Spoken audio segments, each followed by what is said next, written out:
What is up, everybody? We are back. Good to see everybody here again today, and thanks for stopping by wherever you are. Hey, buddy. Hey, Dale. How are you, my friend? How you doing? Yeah, welcome doing everybody great. to the Lions Den. Yeah, good to see you.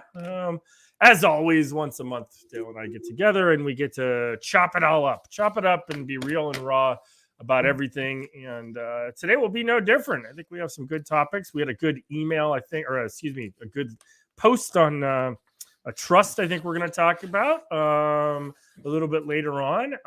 But I think the first thing I think we want to really talk about, I know I do. And by the way, I just got back off vacation, so I'm in my hoodie today. I'm feeling relaxed after I was off the coast of Maine on a ship for a week, which was great. I think we want to talk about everyday leadership, don't we? A little bit. For that, I think it's the Navy's birthday today, right? It is. That's right. Hoorah! Look at this. Man. Look at this Marine. We got to start there. We got to look at this Marine telling this sailor what's you up. got to tell your big brother a happy birthday every once in a while, right? And by the way, everybody, he did not mention that he was going to say that. So of course he wanted to make the sailor. That's a true Marine fashion. Didn't tell me about it beforehand. Anyway, I'm just kidding. Yeah. Just kidding. Yes, happy birthday to the Navy. Squid. Thank you very much there, Devil Dog. I appreciate that. Big announcements the past week. I mean, we might as well, JT's coming on board as performance director. I'm coming on board. Well, just not coming on board, but officially titling as the leadership director, which is great. And we've got some stuff out there. I think might as well start it with that, right? Yeah, let's start it with that. I mean, so the exciting part about that is, this Lions Guide journey for the last year, well, 2 years really now. Man, it's crazy. And for you business owners out there, it's wild how fast time goes. Like I in my head, I talk about things like it was last September. And then when I go back and look, I was really the one before, and kind of this journey. Right. But anyways, it's awesome. Is this something, one of the founding principles of the intention of Lions Guide and working with business owners is talking about what a business owner is versus, being self-employed where you create yourself a job. And that comes down to team, Sure. There's self-employed roles, right? A doctor's office has a doctor. That business depends on the doctor, Right. and that's really a self-employment role. Sure. Now and same goes with lawyers and accountants and things like that. But what you'll see is practices develop where maybe the founding doctor brings in other doctors, and they all start to kind of so on. And this is what I love about business and here at Lions Guide and you and Jay coming on is, we start to share roles and we start to get focused on our passion areas. We get to share hats, right? We maybe get to take some of the burden of the business management and let others focus on their passions. And that's where like you guys come in, especially for me, as far as like founding this business is I love the fact that I love performance. I love leadership development. I love business development, but man, I cannot go swing at the fences on all three of those things every day, Sure. all month. But what I can do as a founder is start building a platform that serves my intentions there and what I want to see business owners. And the way you do that is you bring in great resources that are passionate, respectively, like you as the official Lions Guide leadership development director, right? I'm passionate about leadership like you. And I'm with that, what I just said before. Hey man, Flip, I love how you love leadership. We're on the same page with that, brother. Go get it. Tell me what you need. And now you get to go focus on your passion and I get to support you in that passion. Right. And then in tune, we're partners in serving people in that capacity. And the same comes along with Jay, the most recent member to the team, who is our performance development director. Same thing. I'm super passionate about performance, but I want to start shifting gears into the business development side, for business owners, because a mistake I've seen of many business owners, not just in the last year, but just in general, business owners get so busy, they stop working on the business. So this third pillar, in addition to performance and leadership coming out of Lions Guide, is business development, where I want to start shifting gears for 2023 to help our clients work on the business, because that's what we've done so far, right? We've given them the opportunity to work on their performance, to work on their leadership, and now let's start getting that third pillar established, where they actually work on their business and how to do that. And this isn't like hey, we've got the business formula that you have to follow. It's still in line with the performance leadership areas as well. Is that we're just here to challenge you to find your answers, right? I look at a business as a piece of art, man. Like, no one's going to tell you how to paint your work of art, man. So our job is to come in and empower you and embolden you and provide some enlightenment on how you get that done. And yeah, and I think that's a great point. That, and I know with everyday leadership and I know I know what Jay does too, and he's on right now, which is awesome. So shout out to Jay.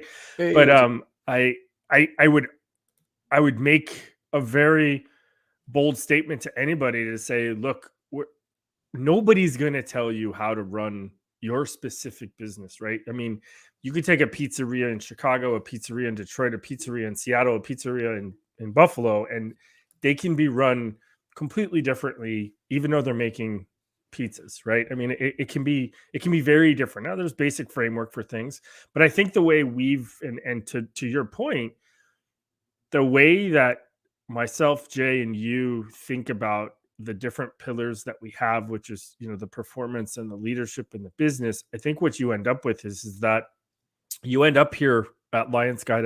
I felt like, and why I really plugged into it and put all my off time into this, is because I truly feel like you can, there's a place for you to come and let go, right? Like, it's not just about you learning about stuff, but it's a place where you can come and go, where can I be vulnerable with other folks who have been through it, who have seen these problems before, who can at least give me an angle or a non-biased opinion about maybe an issue, and they're yours. And I think that's was the point of saying, look, it's your issue that we're going to try to add these tools to your toolbox with, and say, okay, and they're not all going to be there, right? You can't, out of my 10 benchmarks, maybe 2 of them don't work for you, or you can't get them out right now, or whatever. And mine are specific, and we'll get into it, I think. But and I think Jay's is the same way, and I know yours are.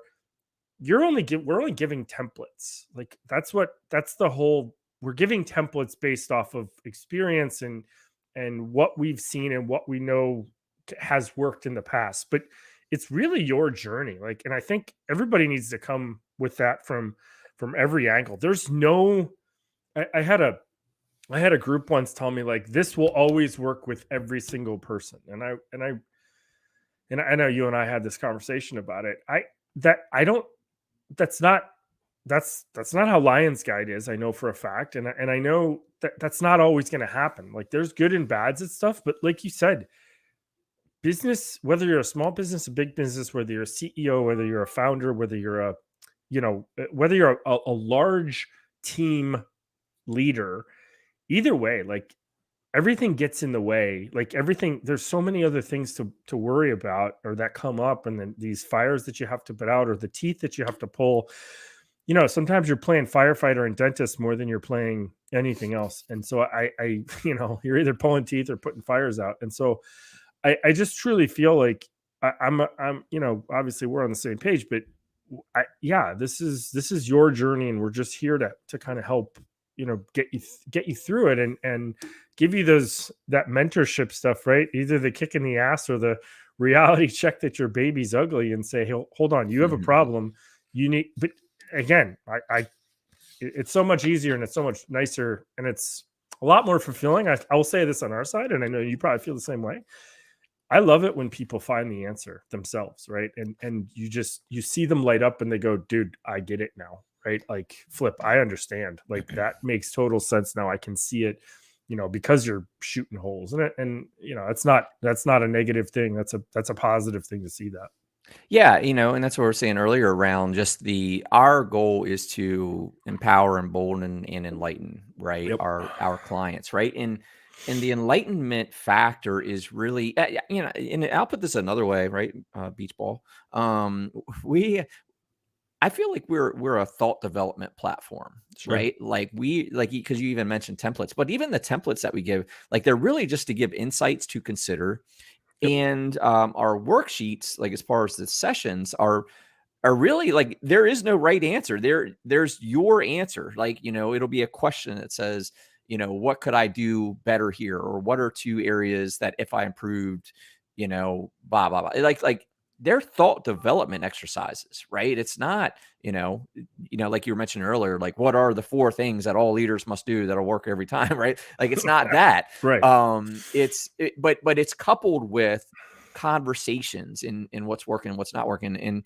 And I'll go, like you were saying about like, this will work every time. I always have to go back to like my jujitsu roots here, because like jujitsu is a sport that it's so various. And even as a black belt, you're still learning, right? Like, Sure. Absolutely. you have mastered a number of things, but there's all shapes and sizes and capabilities, right? Of us as people, we're all equal, but we're all different. And that is the same in our leadership and business journeys, is that what works for me, just like in jujitsu, like I'm long, lengthy, and skinny and a lightweight.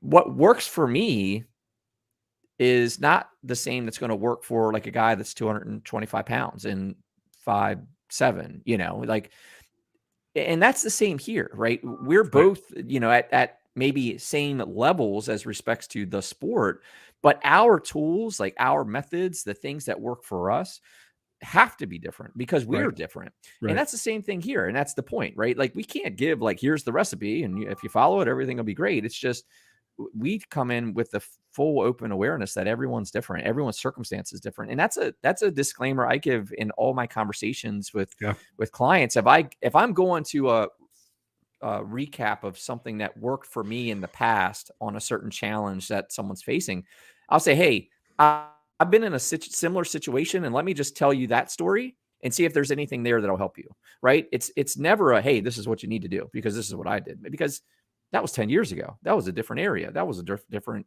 person or team member, right? Like you just, there's no one size fits all. It's just what you decide to do and how you decide to adjust after seeing the results of that. Yeah, I agree. And that's honestly, if everybody wants to know, that's what makes it fun. Like to me, it does, right? Like it's like as an ADHD kid and probably still an ADHD adult, it's always different, right? Like it's never the same of doing things. Like if you ask me, do you want to go? And I know this is near and dear to your heart and to a few of our listeners, of running 100-mile ultra marathon. To me, I would be like, I would shoot my brain out, right? Like I would, but you told me, do you want to go do an Ironman? Sure. Cause I get to do 3 different things. Right. And I, like when I'm sick of one, I could go to the other. When I'm sick of that one, I could go to the last one. But leadership, like to your point, that 225 pounds, 5'10" guy, you may have the exact same skill sets, but what he's using is different. But here's my thing. And this is the last analogy before I think we should get into it, but is that at some point he may have to do let's say you do, I don't know, whatever move. Let's say the walls move, right? Like I have one. I figured you did. Of course you do, right? Everybody does. But he may know the walls move, but that just doesn't work for him or whatever. But there may be a time at some point in time where he goes, man, you know what I should use right now? It's raining, the wind's up, and man, the walls move might be perfect for me right now. Right? Like stupid, but that's the best thing about leadership is that, and that's why we both have, and that's why we are readers as well. I can read anything from everybody, and I'm starting to do. For those of you who don't know, I'll have a tidbit box. We have a brand new website up with a bunch of new things, which is really great. We have the leadership, everyday leadership is up there. We have the ready sheet that's up there for the members, and then we're also going to put a tidbit box up where I just throw some of my things that I think are important. And one of those is going to be the book reviews, and everybody knows Dale and I are avid readers. We do the book review every single month. This month we're going to end up with Start With Why by Simon Sinek, but I think I have all those books because I take little bits and pieces from each of them. I'm not super, even Powell's 13 principles. I'm not clinging to every single one. All of Mattis's stuff, I'm not clinging to every one. I have 2 or 3 that I take and go, yeah, that I can make that. And then I make my own. And I think that's what it's really all about. Right. And I know Jay does kind of the same thing with the way he does for high performance and everything else. So, but yeah, so if you could, let's talk about it. Can we talk about it? I'm excited. Which one you want to talk about? Let's talk about everyday leadership. Let's talk about it. Let's talk about everyday leadership. What is it? What is it? What inspired you to kind of go where you went with it? Fill us in. So I think I've thought about it a lot, because I know I'm gonna hopefully start to go on this podcast tour, and people are gonna ask me the same thing about where this kind of came from, and I think I looked at everything in life that I had been through, and I've read a bunch of books about some very famous people who were very high up, and I thought about that they were making the same decisions, that their most crucial decisions that they made, those were planned decisions, right? Like I'll use example for Ride of a Lifetime. Like his decision to go after Pixar, to go after Marvel, or to go after Star Wars, those were major things that were planned out in meeting after meeting after meeting, right? But the end result was he ended up doing a great thing and got things to merge. Big leadership decisions, right? But then when you read in the book and you look at the smallest decision that he made when the tragically the child was eaten by the crocodile in Orlando, that wasn't a planned decision, and it was things that he was doing, and he was feeding off of his everyday emotions of how he was doing them, right? Mm-hmm. And I looked back in time over the stuff that I had learned. I went to the Naval War College, to the Naval Leadership and Ethics School, and I felt I was going to go there and be enlightened by all this leadership knowledge. And it was really about how to take care of yourself through all this and what to expect, and that you're going to get pulled in 16 directions. And that, to me, all that stuff combined, and there's been numerous kind of examples of that. I just looked at it all and I was like, it's not about the major stuff. It's about the everyday things that we do that becomes. People don't congratulate you on that you saved the company $27 million. They congratulate you because you changed a small policy, or you gave them an attaboy that day or an attagirl that day, and they stay because they're not. It's not the big things in leadership that are there's the glue that holds things together. It's the small everyday stuff. And I just when I looked at that, I kind of said to myself, I didn't see it out there, right? I saw people diving into psychology and worrying about,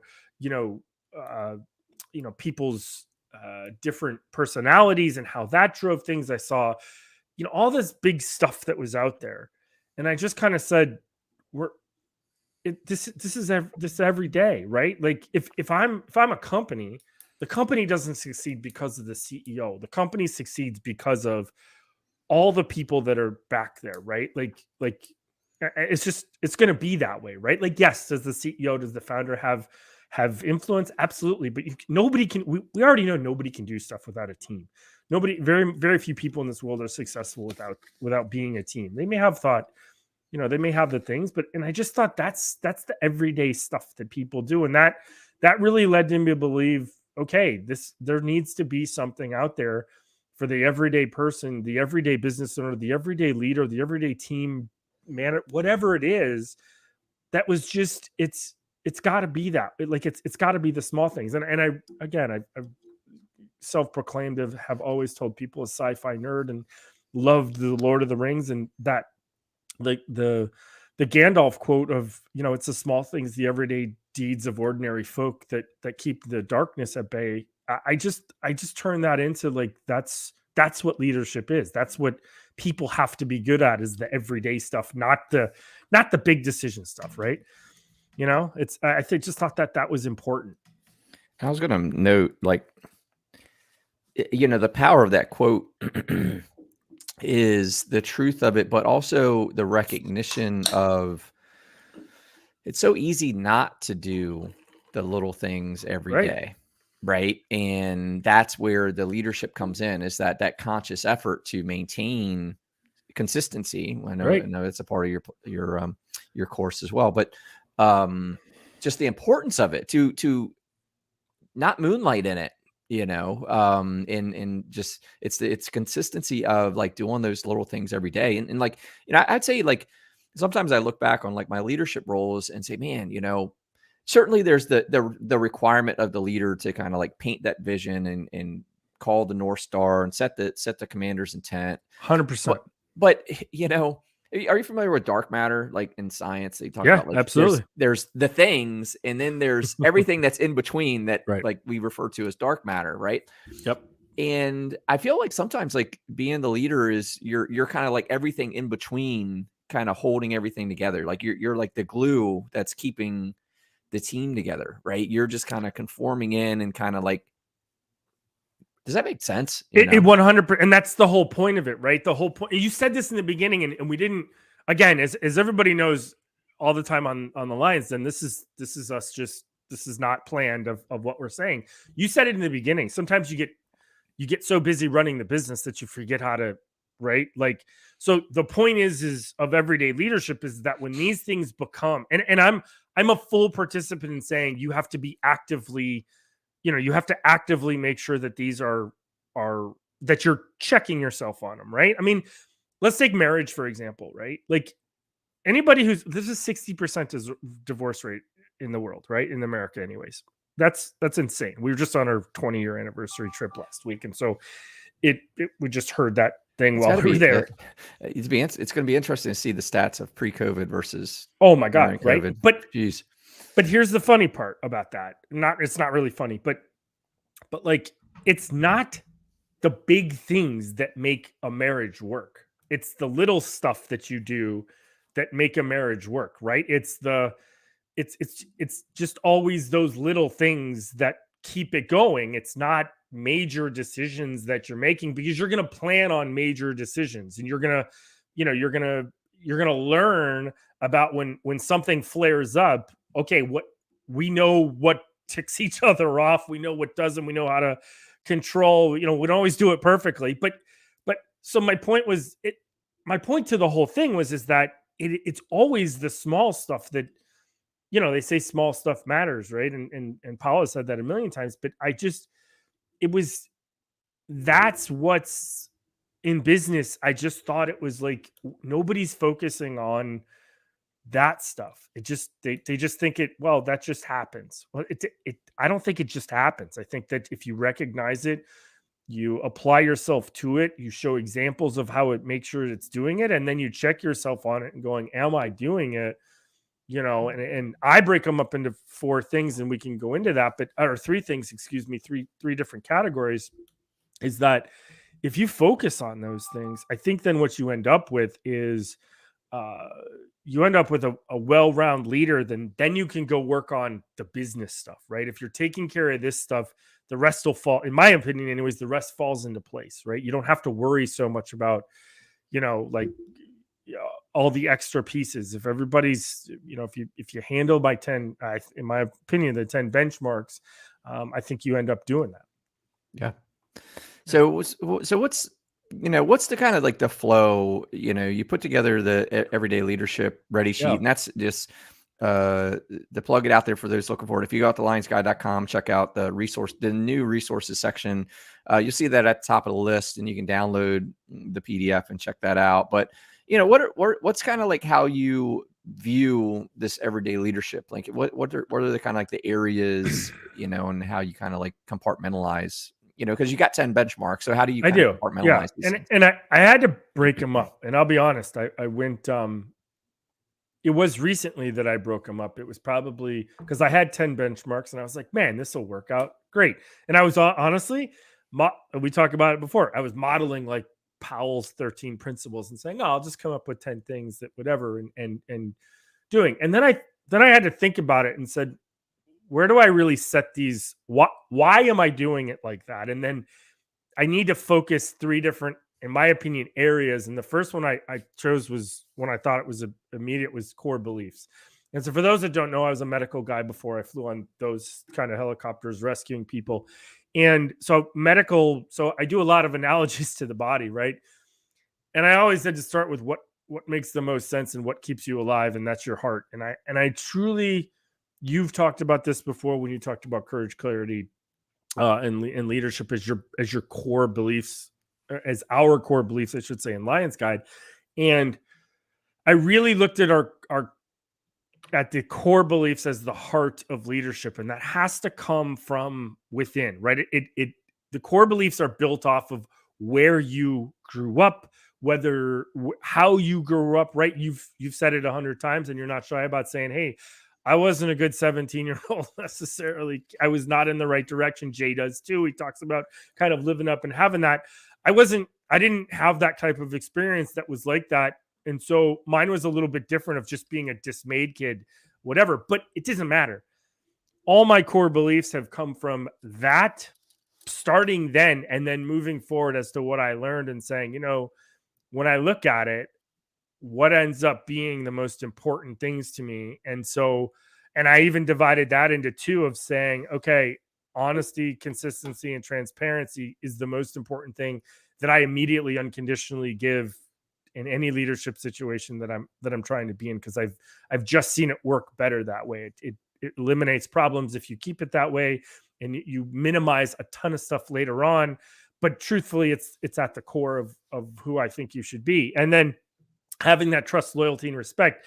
And this is a two-way, and we're going to get into that post that was there yesterday with trust. But it's what I learned even recent, and I knew it, but God opened my eyes, is that your core beliefs are two ways, right? It goes forward and backwards with your team and your company of saying, look, this is what you believe in, and this is what you're trying to, to gain of trust, loyalty, and respect. And you can give it automatically, right? It's that's fine, but you're still building it. If you don't think you're trying to earn trust from people every day, like, you're wrong. Like, because do one thing wrong and what happens? You're going to lose whatever you've built up, right? I mean, Sure. And so I looked at the core beliefs and said, that's the heart of leadership for me. And of everyday leadership was my core beliefs. And in the course, and we've talked about this just in this stream, is that everybody's different. And I encourage that. I encourage how you're going to find what's important to you, because Dale, Jay, whoever, all the people that have signed up already and who will listen, you're going to find your own beliefs. I'm just going to help you get to that point and saying what got you there. What are the things that you may not think transparency is the best, right? If you run a law firm and you're like, transparency is not the best thing, Keith. No, I get it. I understand, right? Well, it comes down to the tools. Like Right. We talk a lot about tools. Like, we're here to kind of provide tools. Transparency is a tool, Sure. right? So Absolutely, when you use that tool matters just as much as how you use that tool. So yeah, no, I'm with you there. It's funny, you mentioned this. So yeah, let's get into this trust a little bit. So the post, Stephen Fratkin, he's been on the Lions Guide podcast early days. Been a long time associate of mine these last few years. He's built a tremendous IT services company. And so it's nice, he's one of these guys that's nice to talk to and kind of like over lunch and just, show our scars, nicks, and, sure. tell our war stories, so to speak, as CEOs. But, he made a post about, trust being a two-way street. And I really thought about you, because what he pointed out, like, you've got to trust your people.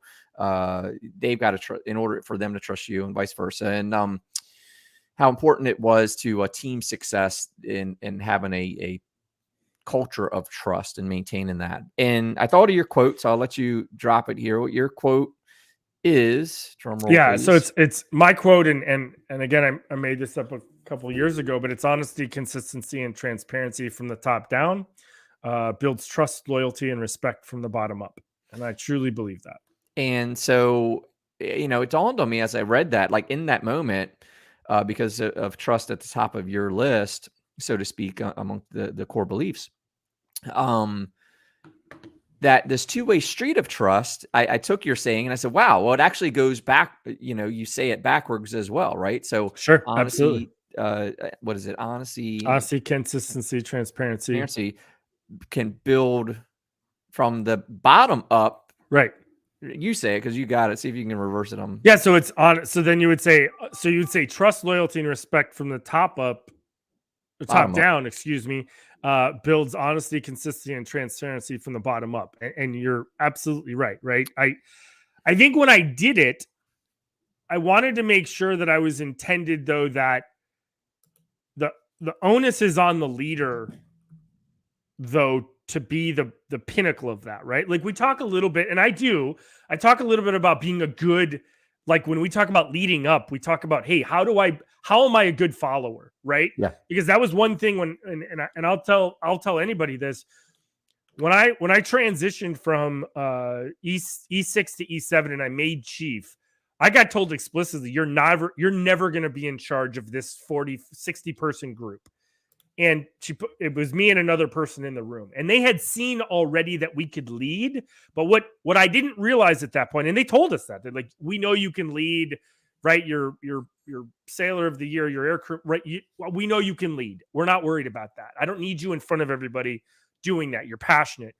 What I didn't realize what they were doing was they were teaching me to be a follower, right? Mm. Because there was another post that was posted yesterday about like, hey, what do you think about military transitions and people asking for money? And I said, the number one thing we have to realize from transitioning out of the military is that we need to make sure that we humble ourselves to go, we're starting over again, right? And I always used to say is every single rank, you're going from the top of one pile to the bottom of the next upper pile, but you're still down at the bottom, and that's humbling. But you had to learn how to be a follower. And so so for my quote, and I still talk about it in everyday leadership, is there's a way to learn to be a good follower, but it comes with someone setting the tone of how that's going to be, right? And so when I wrote it, and totally two-way street of trust, absolutely. I slightly disagreed with one of the people who said, it's got to be given automatically. I don't think it's given automatically from a follower, right? From a standpoint, you can give it automatically from a, it's the old, I'll until you screw up, I'll trust you until you screw up type of a thing.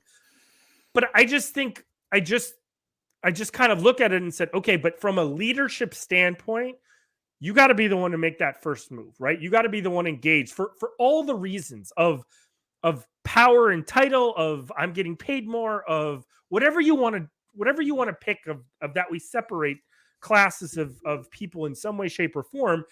There has to be someone to take the reins and say, okay. And so I had always thought saying, hey, look, you're going to build that stuff up, and that's what you're trying to gain from the people that you have the privilege to lead is those, those other three, but wholeheartedly believe it goes both ways, right? Like, but you gotta, like, it's hard for employees to be transparent, right? Because they're always worried about, is someone coming for my job? I talk about this one all the time with it.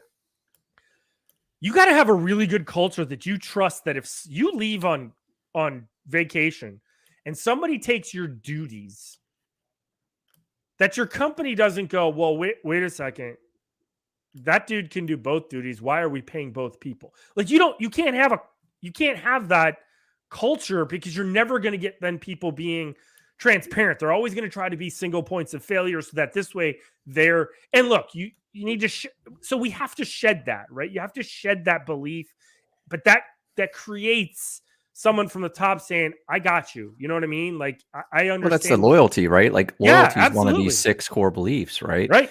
And I wanted to kind of like say it. I pulled the post up here. I wanted to kind of say it back the way I saw it, sure, just without being all tongue tied, right? Like you say, honesty, consistency, and transparency from the top down builds trust, loyalty, and respect from the bottom up. Right. And kind of along your point here, right? As well, honesty, consistency, and transparency from the bottom up builds trust, loyalty, and respect from the top down. So correct. Taking your example here of the employee, the team member who is reluctant to give up the goods, so to speak, on how to do a job while on their vacation, because they're fearful of it would put their job in jeopardy, right? Like, that's it right there, right? That's a lack of honesty, consistency, and transparency from the bottom up, which would build the trust, loyalty, and respect from the top down. So when you're going on vacation, just to use this kind of nuanced example, right? Like, and you go, hey, boss, just want to show you. I know you didn't ask me to do it, but I put together this SOP on everything I do all throughout the week. I know Jill's going to cover for me. I gave this to her already. I briefed her. So you have it, blah, blah, blah. That's honesty, consistency, and transparency. And if I had someone give that to me, I would be like, wow, man, there's the trust, the loyalty. I don't want to lose that guy, that person. Right. And I respect the hell out of that. Right. It's, so I just wanted to kind of use that example is like you get what you give, so to speak. And that's what I thought was so powerful about taking your saying and flipping it over to the reluctant workers. Now, one thing I want to point out, and I want to bring this up because it's something it's good to know as leaders, is the power of impressions. So you mentioned earlier about trust not being automatic. Some people do, some people don't, right? But we are all constructed of impressions, especially in our mind, right? Like, so if you think like a plant, if you have a plant in poor soil, but it's enough for it to grow, like its fruit's going to be lacking a little bit. It's going to have some issues, right? Yep. That's because of like, how it's been cultivated to that point. Sure. So if you take that plant and you put it in a great environment with all the nutrients it needs, it's going to grow different. It's going to be improved or whatever. So if you think about, like, sometimes you might have an employee coming in that doesn't trust you guys right away because they're coming from an environment that was poor culture and they did have to watch their back. I mean, look, man, there's no shortage of bad leadership. So I just want to throw that out there because it shouldn't be, it like we're top of this episode, right? Like everyone's different, right? That's in followership too. And that's a result of their impressions, right? You talked about your upbringing and as compared to that Jay went through or I went through or anyone went through, right? Those we have different impressions that brought us to where we are in our experience and how we look at things. And that's okay. Like we're different, and that's where this saying again comes in, where as a leader, that honesty, consistency, and transparency will build the trust, loyalty, and respect from even those who come from a poor leadership environment. Yeah, because how you see that thing and you see the memes all the time with sometimes it's Robin Williams, sometimes it's someone else, and it's like, dude, you just don't know what's going on with people, right? And you have to start someplace, and so I've always put the onus on, cool, then start with the leader, right? I've trusted that you've sent me a resume. I trust that it's the correct thing. I've screened you to see that it's that way, right? I'm going to trust you to that effect, right? I'm going to trust you with those things. And I think as we get into this, right? So we can transition a little bit here. This is probably a good transition point. We can transition to everyday leadership now from the core beliefs to now the core abilities, because what you're doing is you're starting to move on now to, okay, I'm going to give you my trust. You may not trust me because maybe your boss last time screwed you over, or the company said it wasn't going to, cut people and it did. A plethora of reasons of why an employee could not trust an employer, right? And we can argue that employers could get on and argue with us and saying, well, I can't trust employees because they want to hop around all the time and they want this, this lifestyle that's just not attainable.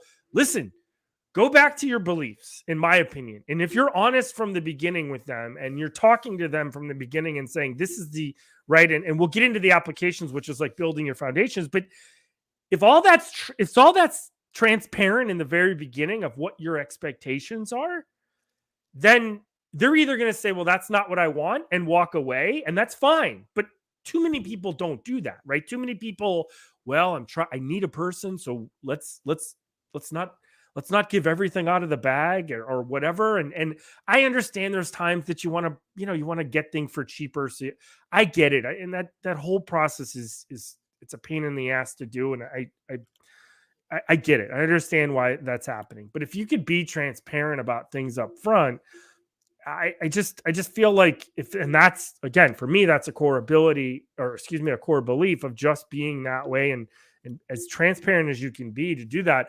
But then it leads to me into the core abilities, right? And I break my core abilities up in everyday leadership into 3 sections too. And it was important for me. And this was a late change. This was one of the things that I said, if I have my heart, which is my core beliefs, there has to be things though that make me function every single day. Because those are the things that are those are deep. Those are never going to change my beliefs. And I kind of looked at it and I said, these abilities though, these are the muscles, these are the working, these are the bones, these are the stuff that happens every single day. And I had 3 sets. I looked at them in 3 sets, and obviously I played off the word abilities if you looked at them, but I did them for yourself, for your team, and for your company in kind of a magnitude, almost like a 10,000 foot view, a 500-foot view, and then a ground level view. And I truly believe good businesses have their eyes in 3 places. This is just my opinion. I think they have their eyes in the sky and looking at what could be. I think they have their eyes on the horizon to see what's coming, at them. And then I think you have your eyes on the floor at your feet to see where you're going and finding those small hiccups. That's my opinion. And I did the same thing here. And so for starting off, for yourself, of your core abilities, that was accountability, observability, and responsibility. And it goes without saying, holding yourself accountable as much as your other people. How do you do it? It's the number one question we get asked all the time. Observability of just being present, right? Making sure that, hey, I'm in the here, I'm in the moment, I'm engaged with my employees. I'm not just, even if it's a tele thing, they have to have that, right? You can't be a ghost leader that you're not there, and they have to be able to observe you kind of almost sticking to your guns and saying you're doing what you're doing. There has to be observations of that happening. And if it doesn't, you end up being a false leader, and that's not what work. And then responsibility of being able to say, look, we get to the second most question is how do I delegate things for responsibilities, and am I responsible people that people can kind of, am I keeping up my end of the bargain of what I'm supposed to be doing? Am I taking responsibilities on? Am I delegating them the way that I need to? And that gets into the last one too. But so I looked at those first 3 and I said, those are the 3 for yourself that you have to kind of look in the mirror and say, hold myself accountable before anybody else, making sure I'm present and making sure that I'm doing the responsible things necessary. And those are the first 3 as I looked at them. And then the second 3 was for your team. So now it's almost outward reaching, right? It's not in a mirror anymore. So now we're kind of looking a little bit outward. And that was dependability, right? Not only are you doing the things, but are you doing them to the level where people go, oh, I know he's always going to be that way, right? I know I know I can depend on that person. Being availability, right? Not just that you're there but are you available to people, right? You and I have talked about open door policies a lot, about what you can do and whether they're legit or not. But being available isn't just about answering a question. It's being there and kind of making sure that we're not spaced out on stuff. I had a boss one time who, God bless her, but every single time you would talk to her, she was busy with something else that she was, and that's you pick up on those things, right? And then the last one is relatability. And relatability to me is the most important one for the team side of the core abilities. And that was because I just truly believe, like, I'm gonna take a mid-level manager, for example. They have the information from the top and they hear what's happening up there. And they also have the information of the bottom of what's going on. And you have to have an ability to relate that stuff down and up, right? So what needs to get filtered up and what doesn't the top need to worry about because we can handle it at our level? And then what stuff at the top, sometimes, I wrote this the other day. Sometimes you got to be, I think I wrote something, sometimes you got to be a shit screen. It's the best way to put it. And that stuff that's happening from the top, you got to be able to say, okay, this is why we're doing what we're doing, taking ownership of it at your level, and then saying, this is why the company's doing what it's doing. And you got to be able to relate that. And as a CEO, you got to be able to relate that stuff down to people, because I think it's important. And it falls to me right back into transparency of saying, if I can relate it to you and really tell you without giving you so we're doing, in some bullshit, political statement, just be real with people. Like, just be real and say that, because they need to prepare. And they're not idiots, man. They're definitely not idiots. They're going to see through kind of that. And so you got to be able to relate that stuff, because sometimes it is necessary. You and I talk about BD versus leadership development versus business development, sometimes BD has to rule out, right? The best thing for the company to stay in business and to keep giving people checks is to do things maybe that people don't like, or create a policy that people don't like.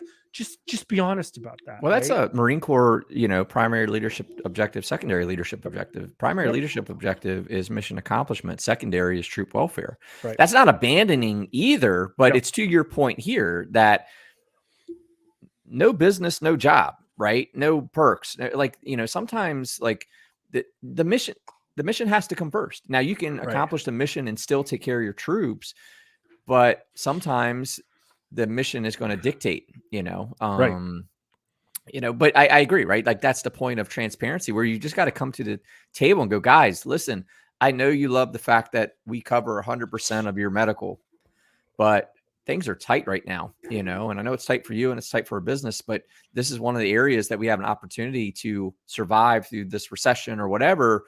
So unfortunately, this is what we're going to do. We're going to have to cut here, right? So that we can sustain, right? So that we can sustain going forward, because if we keep for the next 6 months paying 100%, like by our forecast, and I think the importance of this type of stuff is the transparency shows the work that went into the decision. Sure.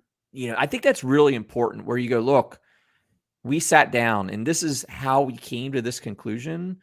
Because if you just go, hey, guys, we're cutting it to 75%, we're not paying 100% of your medical anymore. That's it. Why? You'll see it in your next paycheck. Right. Good luck. Times are tough.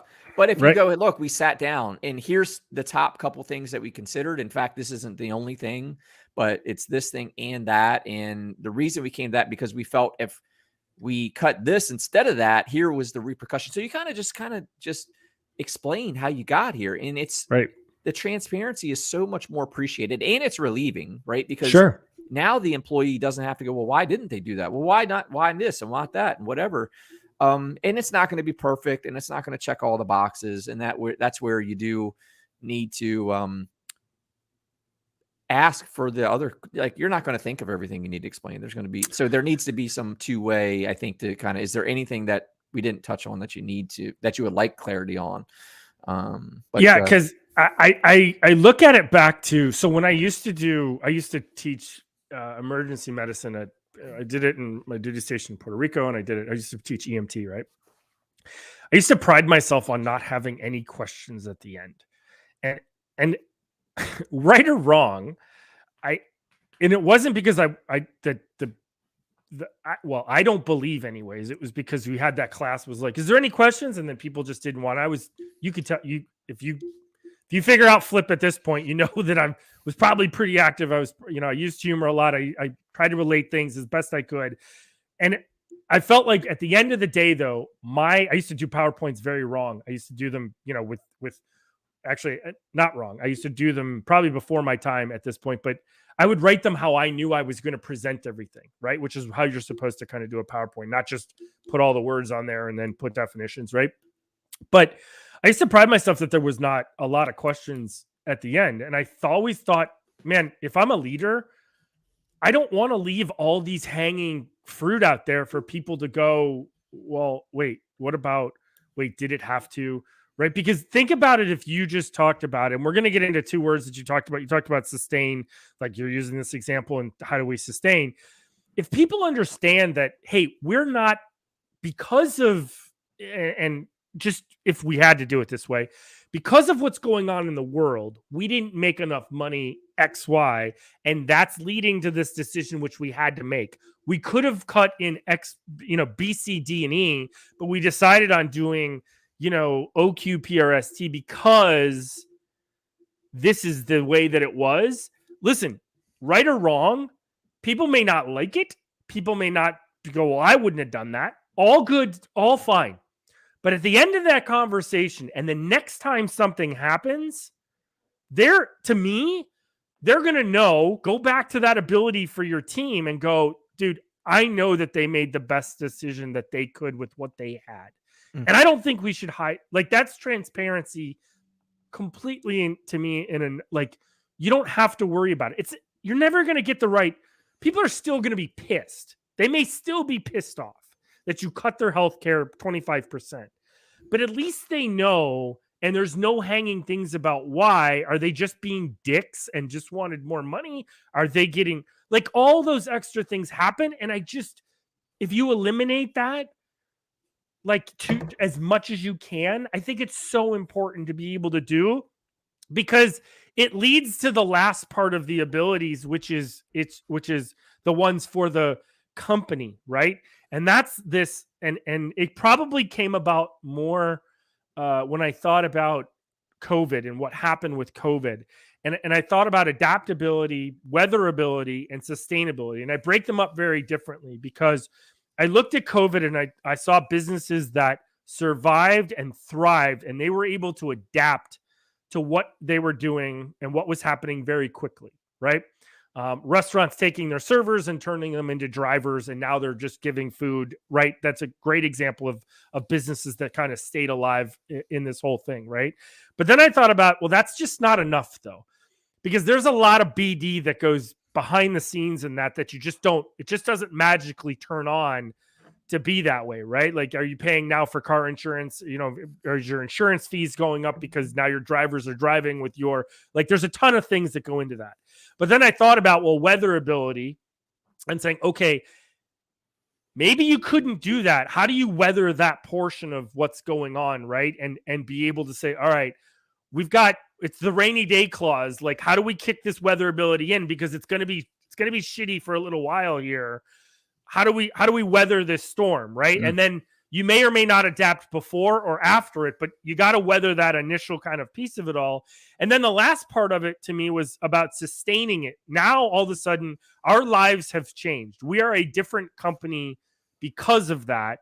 Sometimes you adapt back, sometimes you don't, but how do we sustain it? Now, if we're doing that and maybe our customers like it, how do we sustain that? Because maybe our employees don't. Now, maybe our employees are saying, I don't want to drive around all day.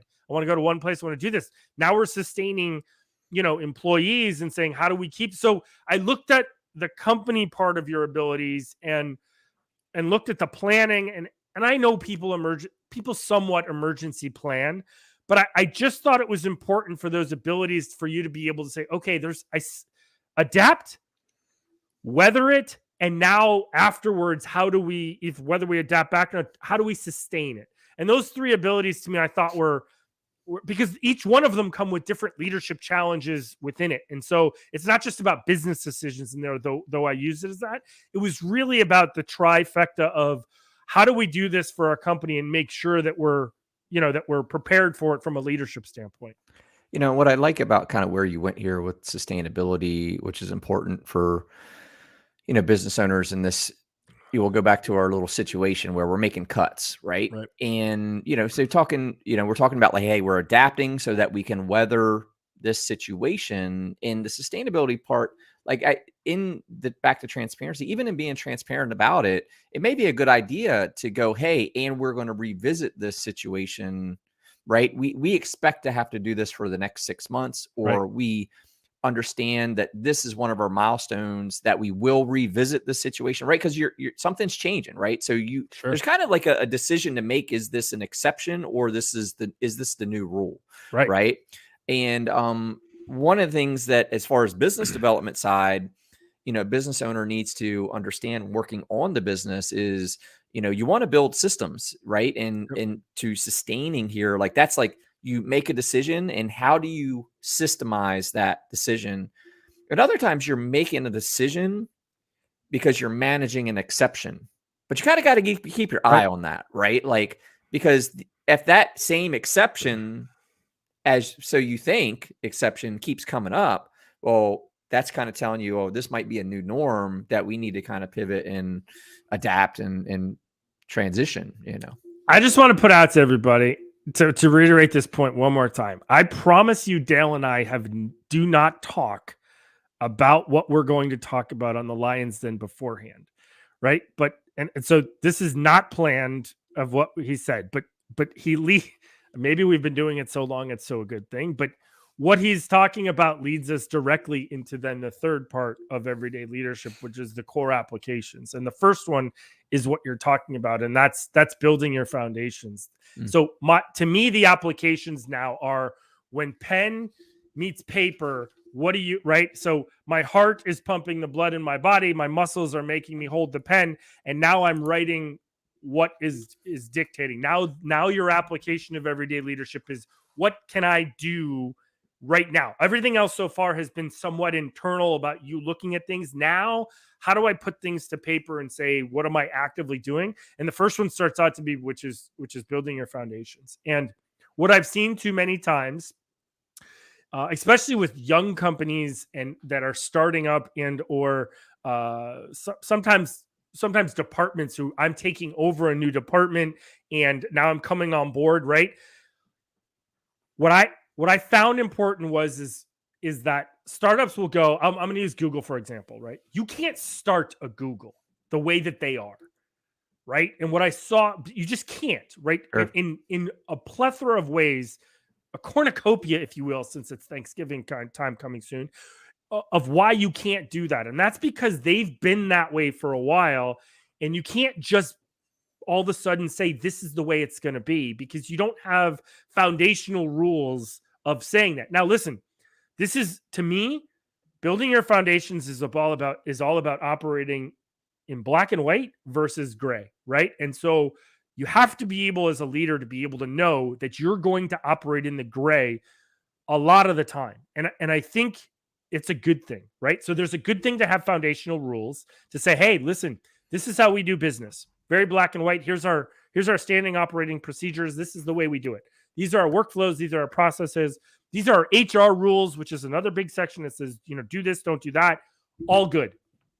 However, not everything is written in those things. And as you grow as a business, you're going to find out very quickly that those rules, you may have to, like you just talked about, is that changing? So I add one more piece of foundations, which is, what is a company norm for you? Is that changing where it needs to be a company norm? Is the norm that you get to, please be here by 9:00? Or is it, we're okay with people coming around at 9:05 because we get it, we understand it, we're chill, whatever the cases are, right? But remember, you got it. And this is where this is operating in the gray, right? And so I will tell everybody, and everybody can probably relate to this.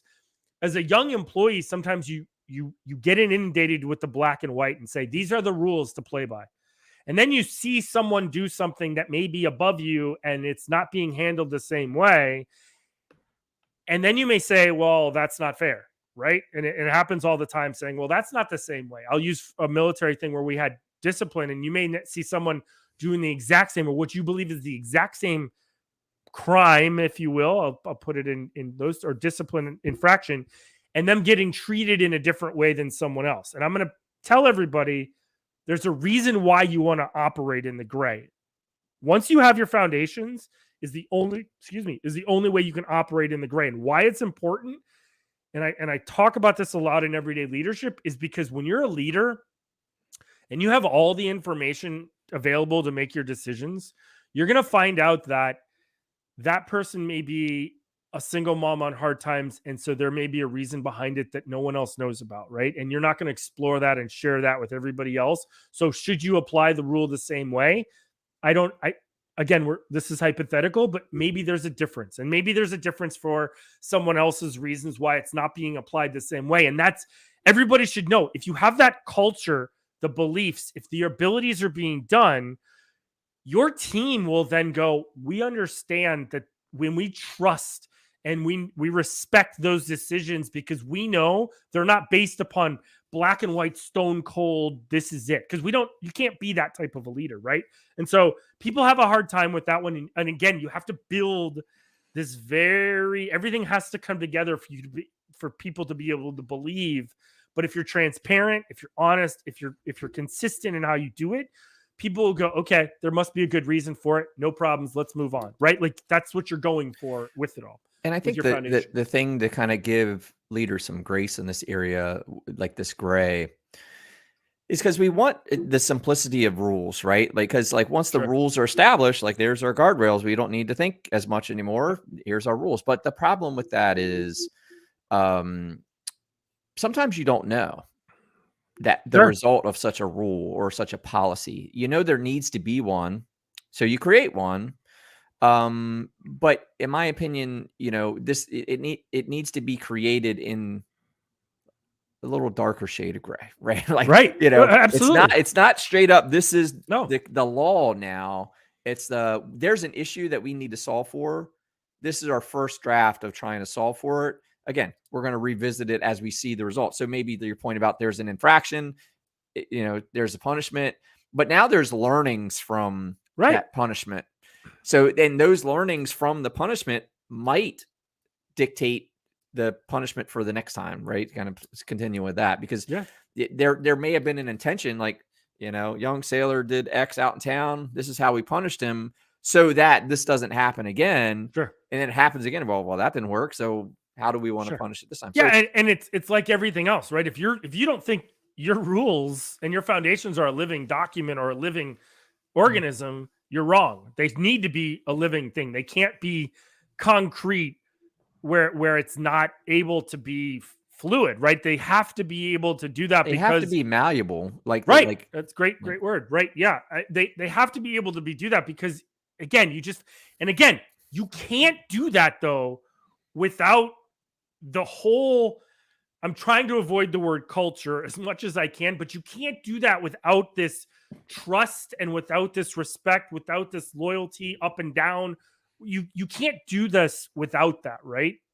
And so to me, that was like the first application that I was like, man, you need to make sure that these are in place to be able to do. And sometimes that's a reset. That's the hard part. Sometimes you have to go back and go, hold on, we should have done this from the beginning. We didn't. Let's go back and do it. Just trust me. It's going to be better. And that's now a great we can point of transparency, right? It all boils back down to it, right? We realized this was wrong.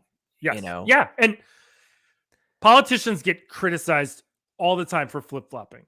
But when people go back 20 years and go, man, you used to say this back then, and now you don't, like, hello, like, you want this, like, you want somebody to be enlightened of the fact that we made a mistake.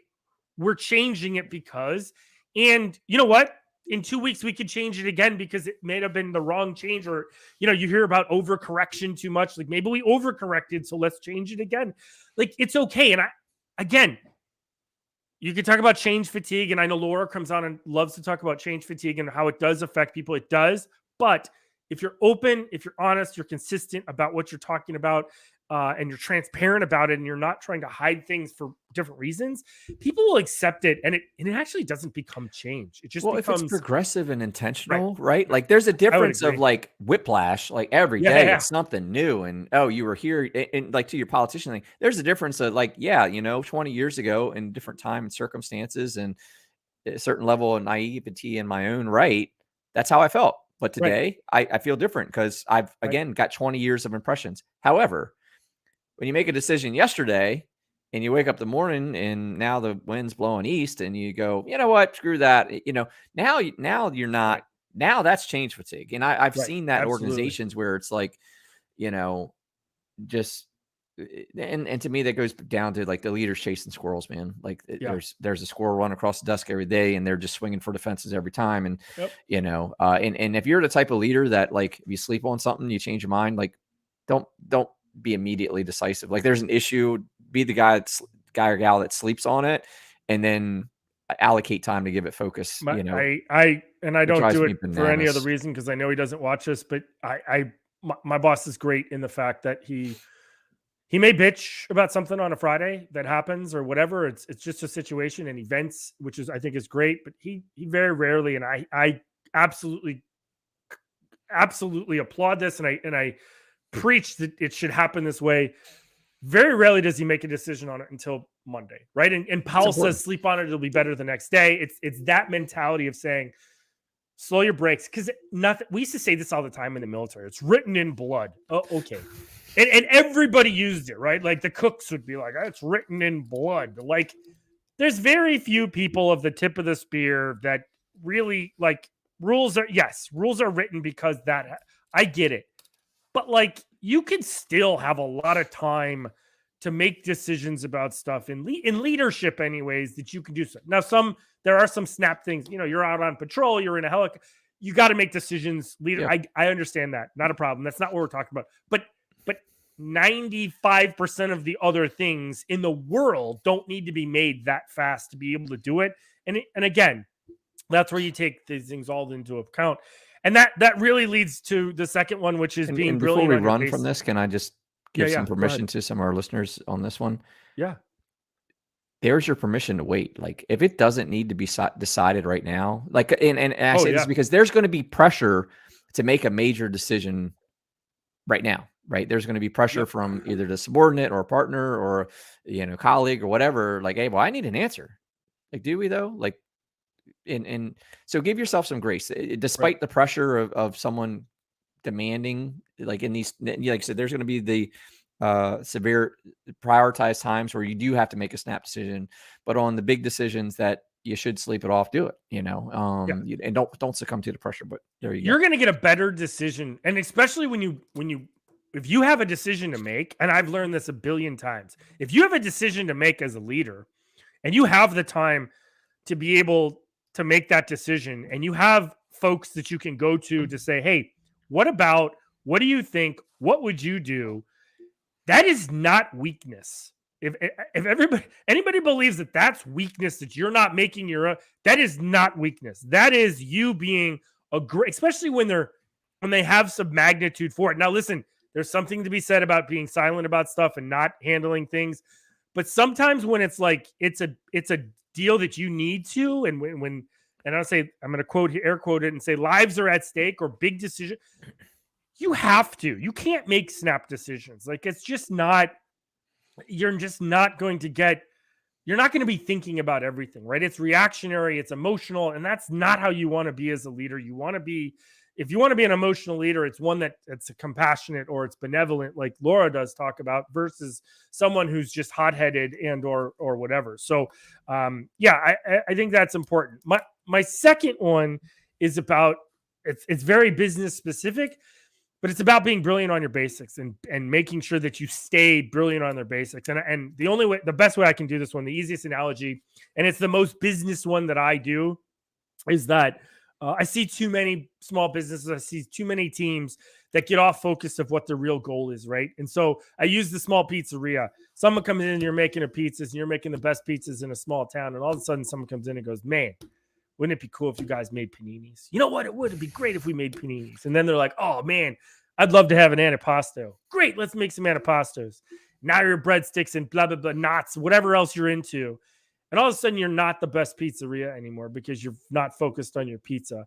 Listen, there's ways to do all that other stuff, but you need to refocus your team or make sure that it's actively focused on being that brilliant on whatever your basic are, because too many people get off cuff with that. Too many people look to expand and we have to grow. We're plateauing or right. Like it's okay to plateau. It's okay to learn for a little while and then grow in small spurts rather than this like be focused on what you're good at. Be focused on your team and the mission that it needs to be done with. And the rest of those extra things will fall into place and keep them focused on it, right? Too many people, this is on a smaller point of view, you can end up with a team that you get someone who's going, I've done this now. Now I'm going to work on whatever. Well, hold on. Let's go back and make sure that you're focused on what you're doing and focused on your job and being brilliant on that piece of it all. And I referenced Belichick here where he brings into it and said, just do your job, stay focused on and all those pieces will fall into place. And we're going to end up, meeting the mission. And in his case was winning the game. That's what it took. And I think people get lost in the sauce too many times and they chase the squirrels and shiny objects and all that kind of stuff. And you just need to make sure that you go back to it. It's not something that you have to do all the time, but go back to it and refocus and go, all right, are we good at making that pizza? Are we still number one? If we're still number one while doing extra stuff, cool. But if we're not, or we've slipped, maybe it's time to go back on our basics and be brilliant on those things. And I always thought that was important.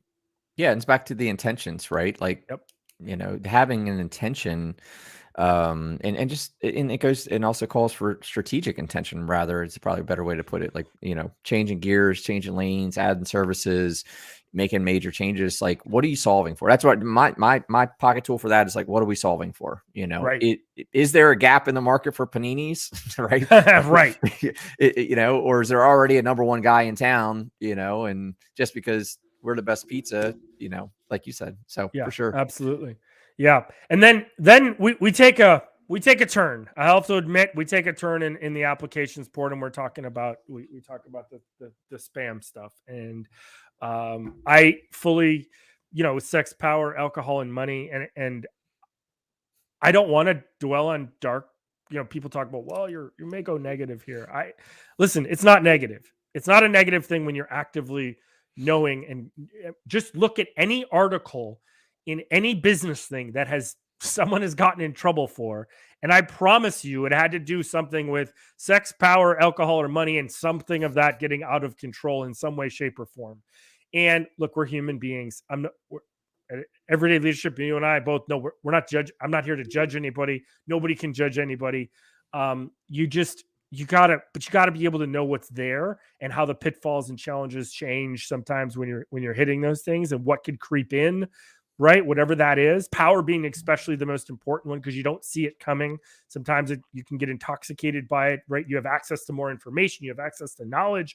You're a mid-level manager. You know the top, you know the bottom. You can easily take advantage of that in some way, shape, or form that you wouldn't even know about, how your power could change that way. And I just, for the everyday leader, again, it could be as simple as you putting a can on your desk and saying, I just know that I don't want these things to get out of control. I just think it's important. I think nobody talks about it. There isn't a soul out there that talk about controlling those type of stuff. And I just think it's super important to say, don't be quiet about it. I'm not hiding from any of it, right? I want to make sure that I got a question for you on this one. Oh, and maybe I won't even give you the answer. Give it to me. I want your perspective. So you've talked about the book Relentless. Yeah. And he goes into the dark side. He talks about the cleaners have a dark side. They do. How do you feel that fits in here? Even if you want it, I'm kind of dropping it, right? It's the dark side. Tim, is it Grover? Tim Grover? Yeah, Tim Grover. Yep. Right. Says like the cleaners, the Jordans, the number ones, the GOATs, yep. Like they have a dark side. Absolutely. Where does that fit in here? In what you're talking about with spam, I think to be a cleaner is to be like, there's very rare, like it's rare to find cleaners, right? Are there cleaner leaders that have say it again? Are there cleaner leaders? Oh, absolutely, without a doubt. I mean, and if you looked at Kobe, if you looked at Tiger, if you looked at Jordan, and he's specifically talking about Jordan and Kobe in the book, but they were absolutely leaders in some respects, right? And in a society, at some points in time, you're so high, we just, okay, cool. Like Kobe's incident that happened in Colorado, and I'm not here to defame a person who died, but we kind of covered it up and we forgot about it, right? America forgot about what had happened, and tragically, it's, of course, now that we don't talk about it, but it wasn't talked about 2 years after because you went and won championships. Whether that's right or wrong for society to do, it's not my judge, right? It's not my judge to be. I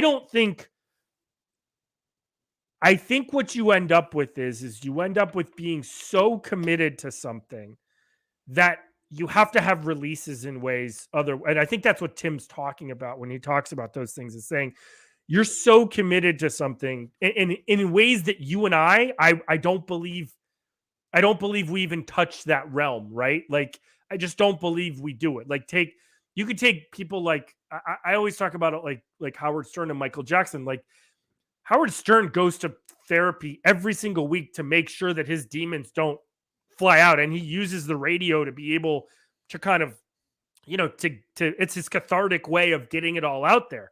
We've accepted what he's done. He's been, like even Primetime America has accepted it on, when he was on America's Got Talent. Like, we come around to the fact of understanding it. But you look at like Michael Jackson allegedly with young kids, and you're like, man, how could you be this bright of a star and yet have this dark? That falls back to my yin yang about there's a balance in everything. I just feel like you have to have people protect you from yourself at times. Like you have to be able to do that, right? Like one of our jobs as a command master chief was to make sure that the CO wasn't going to do something that was going to get him in trouble and go, you shouldn't do that. That's dumb. You shouldn't do that. Right. Cause I mean, you just don't know how you're going to come across. Sometimes those people don't have those things in place to do. I feel like when you acknowledge that this stuff can creep up on you, that you're taking an active role then in preventing it. And you're letting everybody else know, hey, I work on this. This is not as acceptable to me. I'm not going to try to make that get out of hand, right? I'm going to do things that make that.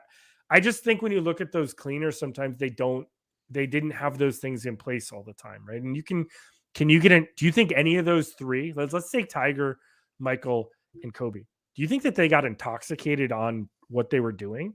And not, I just mean it in the sense of like, there was such a commitment to be the best that they we're starting to see maybe with Tom, that's happening to Tom too, right? He's getting a divorce or potentially getting this divorce and went back and chose it. My wife and I just had this long conversation about it. And we were like, like because it was hard for me to pull away from the military. And I know a lot of military members have a hard time pulling away from it.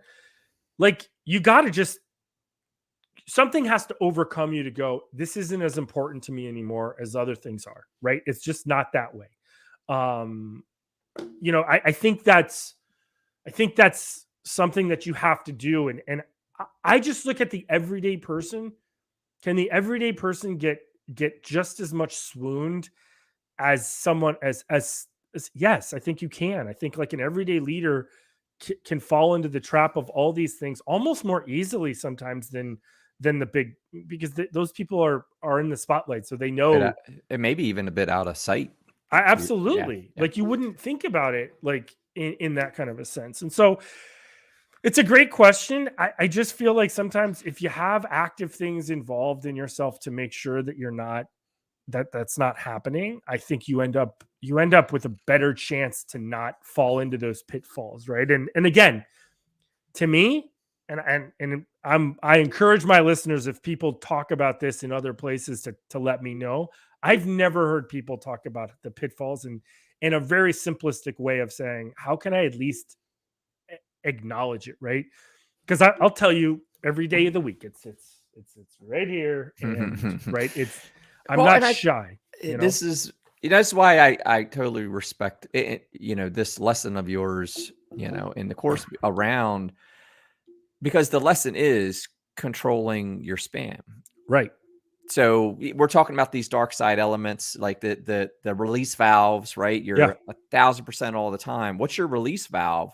And even in Tim in the book points out, like some guys, it's hitting the gym like as hard as until they're exhausted, or hiking a mountain, but unfortunately some of them are, frowned, activities that are, not what you would hope they would be, or out of character, or even whatever. So, but your point here, rightfully so, to a leader, is acknowledging it, being aware of it, being radically self-honest, and controlling it. So. I fully agree. And again, they're not all dark, right? They're not power is different. Like to me, power was the one, like alcohol, and drugs, like look, man, I have a gin and tonic, like I have a beer with, like this isn't a goody. We don't get into everyday leadership, doesn't talk about morals and ethics where it's judging me. I'm just telling you that it happens. Most of the cases when you look at them across has been from these four things to got out of control. And when you think about them, you got to put your own things in place. We talked about this from the very beginning, right? You got to find your own, what are your things that you're doing because of that? I had multiple people would come into my office and they would go, why do you have a can of Spam? That alone made me go, because it helps me remind me about the things that can get out of control. That alone, being able to just say that to people was like, Oh, and now they knew. I felt anyways, they knew that was what was going to fall into place. Did I do it right all the time? No, absolutely not. I didn't do it right all the time. No, but we're human. And that's the other part of everyday leadership is that you're a human being. You're going to make mistakes in some capacity somehow.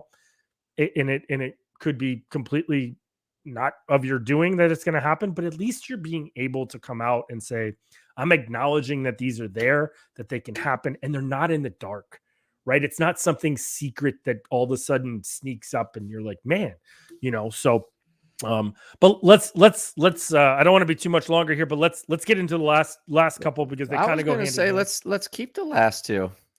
You want to see the last two? Hop out there and download the guide. I like it. So we touched on, a lot of the we did. Honestly, my metabolism's getting to me. I'm getting hungry. We gotta wrap this thing up.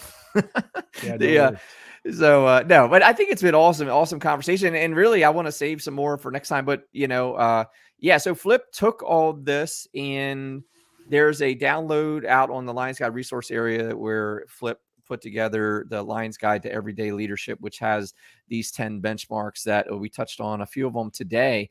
But there's more, and again, this all goes back to, providing you some insights and enlightenment so that you can have the confidence that, like we touched on earlier, just the intent is to empower you to know that things like waiting until making a decision next day, that is okay, right? Like that is an option, right? And so the Flip did a great job. You did a great job putting this together. It's a great resource, and that's why it's there. It's a resource for you. Go out there and download it, check it out, and that's that, my man. So yeah, man, good.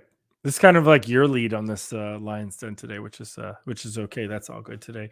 But listen, we had a bunch of comments, and thank you to the Facebook users. Thanks for Jay coming on. Absolutely about the basic stuff, just to touch on those things that we didn't forget about you.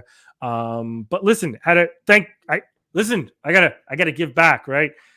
I gotta give my thanks to Dale here for empowering me to be able to do those types of stuff. And to be able to have a platform to come to you and listen, it's the start, right? This is the start. This is the start of it all. We're already doing advanced everyday leadership to really talk about more. We're looking into things about having our small and our large groups to be able to be a part of, that you can attend the workshops about them and we can talk about your stuff. The goal for everyday leadership isn't to hide things, right? If you're going to come on and you're going to be a part of it, we want to hear what you have to say. We want to hear the problems that you're having. We want to hear, because we just want to help you get the tools to be able to find some clarity within yourself. Right. And whether that's Jay and doing, self-performance and really, really self-development and being a good person first and making yourself, mastering that side, whether it's self-discipline with Dale, and as we move on to business leadership and his success that he's had, obviously, with Corsica and the business that he had put through, or with just being an everyday leader, which is part of it, right? We have some expansion series that we're going to do, hopefully some foundational leaderships, and some me to we stuff maybe too as well with Laura that comes on the rant. Excuse me. All those things are coming very soon, and we're excited about it all. But go ahead, log on to lions.com, become a member, and get access to these things. And always, I'm open to, please DM whatever you want to do. Reach out. We'll be more than happy to talk and be able to kind of walk you through and see what could be right for you. Yeah, well, good Lions Den today, buddy. A little different than what we've normally done, but I love talking about it, and look forward to talking about it more. So thank you very much for today. Yeah, man. Likewise. I appreciate it. And it's an honor to have you here, man. And I love it. Thanks, it's brother. Great work. And I'm happy to see more people get their hands on it, so get out there and grab it, check Absolutely. It out. Let us know what you think. Let us know what we're missing, what else you need help on, and we'll get it. We'll get her done. All right, everybody. Thanks for joining the Lions Guide for the Flipside Streamcast today. Excited next week. What do we got next week? We've got, Jay's going to be on, actually. So the two directors will be on next week to talk a little bit together about some stuff. So we hope to see him there on that, and look forward. And as always, catch you on the flip side. We'll see everybody. Have a great weekend. We'll talk to you soon. Go Bills. Be good. Bye, guys.